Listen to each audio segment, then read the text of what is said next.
Unlike the common medications that we have in the house, acetaminophen or ibuprofen, these other medicines that are prescribed narcotics work entirely differently.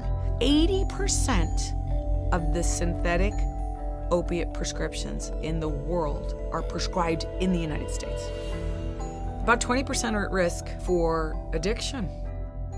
When 32,000 Americans died last year of accidental prescription drug overdoses, something is horribly wrong. Opiate overdoses have surpassed automobile accidents in many states. I began abusing more and more prescription medication because my tolerance was building. The more I was using, I needed more and more to get the same desired effect. It's not long for many people, once you start snorting, till you stick that first needle in your arm. Most people I know that have tried heroin or were addicted to heroin started by taking prescription pills. If you take those prescriptions as directed, they're fine, they're perfectly safe.